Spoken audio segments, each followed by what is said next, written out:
Do you know the fuel rod gun from Halo? Also, have you ever wanted to put the fuel rod gun on Oraxia and turn her into a mobile rocket turret? Today I have a bit of a double feature. Like I've done a few times already, I have made another Halo weapon in Warframe. This time, it's the fuel rod gun, or the fuel rod cannon, whichever you prefer to call it. If you don't know what the fuel rod gun is, it's basically this rocket launcher that fires these slow-moving green fuel rods that explode in a big AoE. Behold, the fuel rod gun in Warframe.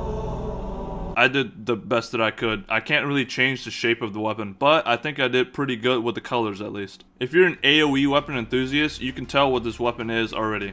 It is, indeed, the Tenant Envoy. So, why did I choose the Tenant Envoy to replicate the fuel rod gun? Well, for one, the Tenant Envoy has a remarkably slow projectile speed, perfect for simulating the projectile speed of the fuel rod gun, which is also remarkably slow. Second, the Tenant Envoy is one of the few weapons that survived the great AoE weapon nerf.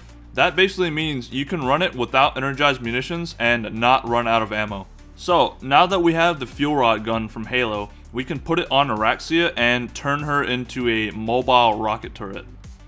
Alright, let's take a look at the build here, shall we? First off, we have Galvanized Chamber for some much needed multi-shot. We have Prime Firestorm to increase the radial attack to 11.52 meters. We have the crit mods. We've got the Bane mod because it triple dips on Soak and Stride damage. We of course have the two Toxin mods because they add to the Soak and Stride damage. And then we have Cold to make viral. Don't worry, of course, it being combined into viral won't affect the Toxin mods adding to Soak and Stride damage. They'll still affect Soak and Stride damage. And the only reason I have Prime Cryo here is because I have a D format here. I think you can run Rhyme Rounds, or what is it called? Yeah, Rhyme Rounds. You can run Rhyme Rounds. It doesn't matter. I can actually just put it in the slot right here and it still won't matter, but I just put Prime Cryo because why not? Like there's like basically no difference between the two.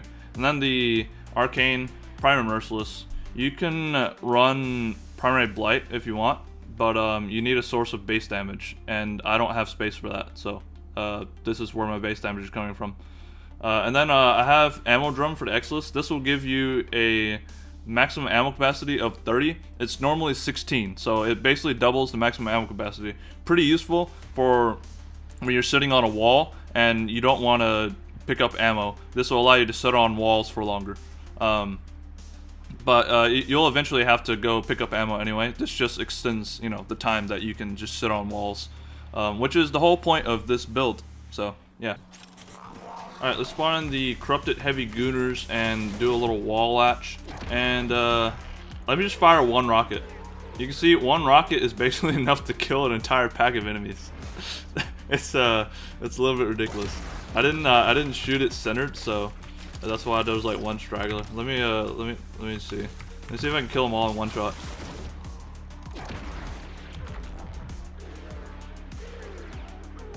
There you go. Oh, there's one. There you go. Dead. Yeah, all you need is one rocket to kill like 20 guys. It's kind of funny. But yeah, you can basically just sit on walls and just spam like rockets into groups of enemies, and it's actually super fun. And I've not even like thrown the web yet. I've not thrown the web. I've not activated Optimum Eyes.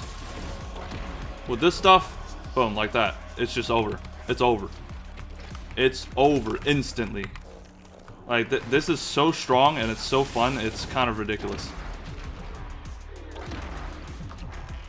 Alright, I think that's good enough to show you how it works in the Simulacrum at least. I'm going to transition into a bit of gameplay here. You can watch it if you want, but if not, well, make sure you leave a like on the video, subscribe if you like my content, and I will see you in the next one.